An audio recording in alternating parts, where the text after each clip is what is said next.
आया इमाम साहब के पास, इमाम साहब पैसा रखे थे कहीं छुपा करके, मिल नहीं रहा है। अरे 1 मिनट में मिल जाएगा, वजू करो नमाज के लिए खड़े हो जाओ, जब तक पैसा मिले नहीं नमाज पढ़ते रहो। अब जब वजू करके नमाज शुरू किया, अभी पहली ही रकात हुई, धड़ाधड़ ख्याल आ रहा है, तकिया के नीचे है, तो शक के नीचे है, गद्दा के नीचे है, फला संदूक में है, फला जेब में है, ये पैसा है, वो पैसा है, पूरा ख्याल ही आ रहा है। जल्दी से नमाज खत्म करके भागा। इमाम साहब आप जादूगर हैं, आपका वजीफा जादू था। इधर नमाज में खड़ा हुआ, पता चल गया। तो हजरत ने कहा, रे बेवकूफ, तुमको तो अल्लाह के शुक्र में पूरी रात नमाज पढ़ते रहना चाहिए। शैतान ने भुलाया था, नमाज में तुम खुदा के लिए खड़े हुए, शैतान ने याद दिलाया। शैतान चाहता नहीं था कि खुदा का बंदा उसकी बंदगी करे, उसकी इबादत करे। हाथ उठाइए, वादा कीजिए जनाजे की नमाज सीधे मस्जिद में, हाथ उठाइए इंशाअल्लाह। खैर माशाअल्लाह, उठाने दीजिए, ये चलता रहे। जो हंस रहा है वो हंस चुकेगा, जो रो रहा है वो रो चुकेगा। सुकून दिल से खुदा खुदा कर, जो हो रहा है वो हो चुकेगा। जो हंस रहा है वो हंस चुकेगा, जो रो रहा है वो रो चुकेगा। सुकून दिल से खुदा खुदा कर, जो हो रहा है वो हो चुकेगा। हमारी मंजिल का है वो दुश्मन, हमारी राहें बिगाड़ता है। हमारी मंजिल का है वो दुश्मन, हमारी राहें बिगाड़ता है, हमारी राहें बिगाड़ता है। खिलेंगे कुछ कुदरती शगुफे, खिलेंगे कुछ कुदरती शगुफे, वो अपने कांटे जो बो चुकेगा। जो हंस रहा है वो हंस चुकेगा, जो रो रहा है वो रो चुकेगा।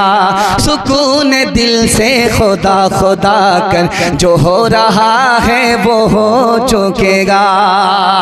पहला पैगाम निकल गया नबी की सीरत और सुन्नत के हवाले से। दूसरा पैगाम आपकी खिदमत में आ रहा है। मेरी जबान कैंची की तरह चल रही है, ये इस वजह से कि आप मोहब्बत से सुन रहे। अल्लाह हमारे सुनाने को, आपके सुनने को बेहद कबूल फरमाए। नबी की सुन्नत को ढूंढ ढूंढ करके जिंदा करेंगे। हाथ उठा दीजिए इंशाअल्लाह।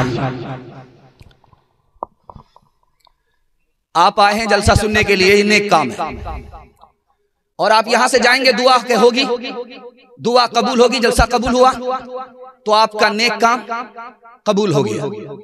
नेक काम होता कौन है, कबूल कैसे होता, ये राज अगर आप सुनेंगे तो आपको सुन्नत से मोहब्बत हो जाएगी।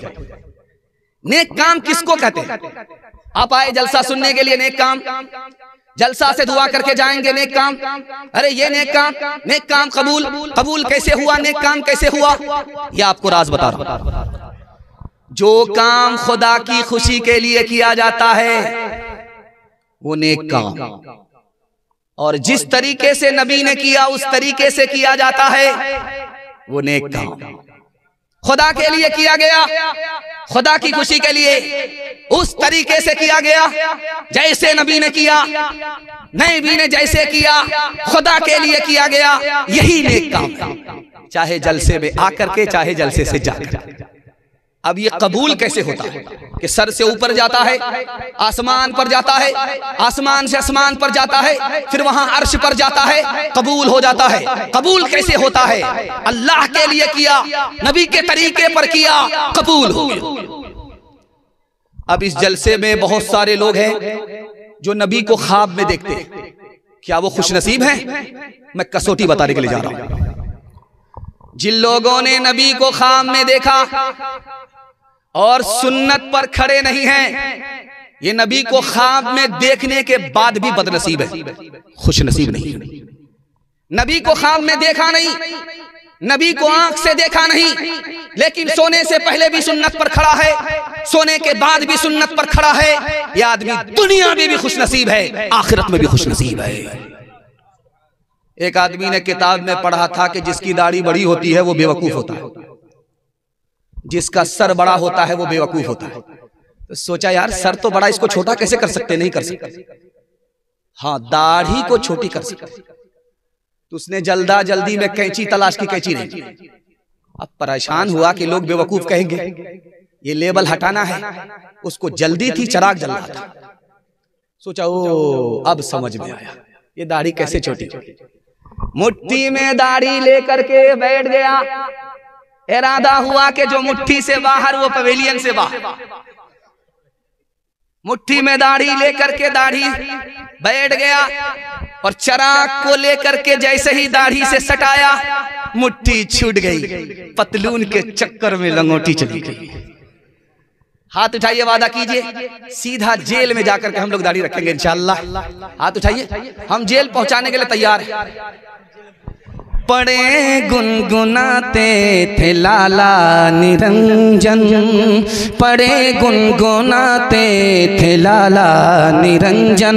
न आँखों में इंजन न दांतों में मंजन, न आँखों में इंजन न दांतों में मंजन। पड़े गुनगुनाते थे लाला निरंजन, न आँखों में इंजन न दांतों में मंजन।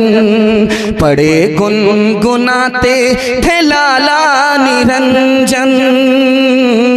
न आँखों में इंजन न दांतों में मंजन। पड़े गुनगुनाते थे लाला निरंजन, न आँखों में इंजन न दांतों में मंजन। पड़े गुनगुनाते थे लाला निरंजन, न आँखों में इंजन न दांतों में मंजन। पड़े गुनगुनाते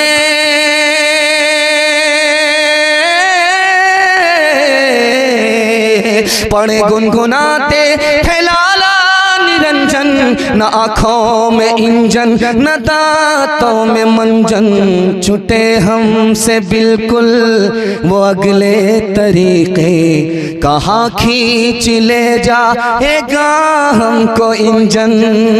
छूटे हमसे बिल्कुल वो अगले तरीके, कहाँ खींच ले जाएगा हमको इंजन। दो पैगाम खत्म हो गए। तीसरा पैगाम आपके छोटे छोटे बच्चों के हवाले से आपकी खिदमत पर रखने के लिए जा रहा हूँ। बहुत खूबसूरत जलसा है और आपके बच्चे जाग रहे हैं। मैं दिल से दुआ करता हूँ इन बच्चों के मुकद्दर को अल्लाह जगाए, इन बच्चों से आपके मुस्तकबिल को अल्लाह रोशन फरमाए।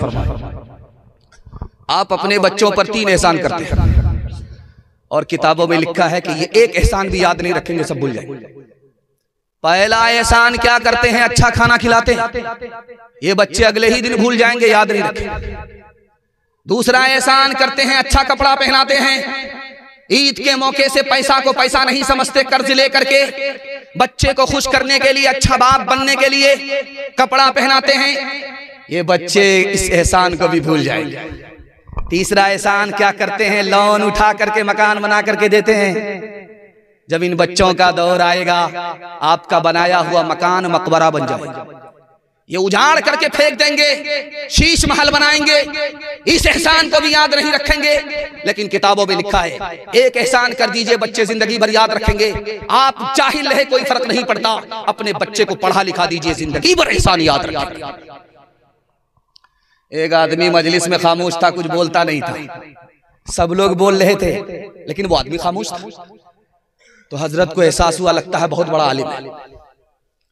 तो हजरत ने कहा आप कुछ नहीं बोलते, आप भी कोई सवाल पूछिए। कहा हजरत हम फालतू सवाल नहीं पूछते। कहा अल्लाह, बहुत पहुंचेगा आदमी, पहुंचा हुआ आदमी। कहा अच्छा जो फालतू सवाल नहीं है वही पूछिए। कहा जब आप कहते हैं तो पूछ लेते। आप कहते हैं कि जिस दिन सूरज गुरूब होता उस दिन इफ्तार कीजिए, अगर किसी दिन सूरज गुरूब ना हो तो क्या करें? हजरत को समझ में आ गया ये तो बहुत बड़ा जाहिल है, तो जाहिल का बाप। सास बहू को लेकर के ससुराल आई, बहू बोलती ही नहीं है, खामोश है। अब बस्ती में ये शोर हो गया कि पता नहीं कैसी बहू करके लाई है, बोलती ही नहीं है, जबान है कि नहीं, गूंगी है। सास हाथ जोड़ करके बहू के सामने खड़ी हो गई, बेटी जग हसाई हो रही है, रुसवाई हो रही है, कैसी बहू है, बोलती नहीं है, तू बोलती क्यों नहीं है? तो बहू ने कहा जब तुम कहती हो बोलने के लिए तो कल से बोलेंगे। अब सास को इंतजार हुआ कि वाह क्या कीमती बात बोलेगी। जब बोलने की बारी आई तो करीब बुलाया, इधर आइए। तो सास बेचारी दौड़ी दौड़ी सब काम छोड़ छाड़ करके कान लगाया, क्या बात बोल रही है? तो कहा कि अगर तुम्हारा बेटा मर जाए तो दूसरे घर में मेरा रिश्ता करोगी कि नहीं करोगी? सास ने कहा अस्तगफिरुल्लाह अस्तगफिरुल्लाह ला हौला वला कुव्वता इल्ला बिल्लाह। बेटी तेरा बोलने से खामोश रहना ही अच्छा है, आज के बाद तू खामोश हो जा। एक आदमी ट्रेन में सफर कर रहा था बंबई का, उसकी सीट ऊपर में थी, बंबई का सफर कर रहा था। कानपुर में जब ट्रेन आई तो वो उतर करके पानी लेने के लिए गया। ये ट्रेन निकल गई, दिल्ली जाने वाली ट्रेन आ गई। उसने समझा कि हमारी ही ट्रेन है, हमारी सीट है। जब बैठ गया वो पानी लेकर के, तो नीचे वाले से पूछता है कि आप लोग कहाँ जा रहे हैं? बोला दिल्ली। बोला हम तो बंबई जा रहे हैं। वो आदमी बोला कि आप बंबई जा रहे हैं दिल्ली की ट्रेन में? तो इसको अब भी समझ में नहीं आ रहा। कह रहा वाह रे साइंस की तरक्की, एक सीट ऊपर वाली बंबई जा रही है और नीचे वाली दिल्ली जा रही है।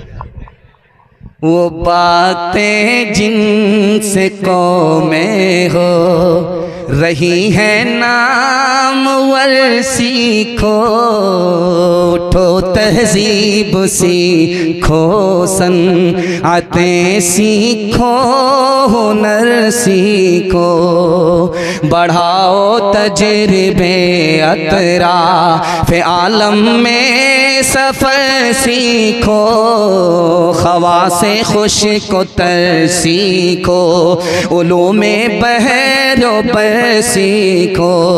खुदा के वास्ते ऐ नौजवानो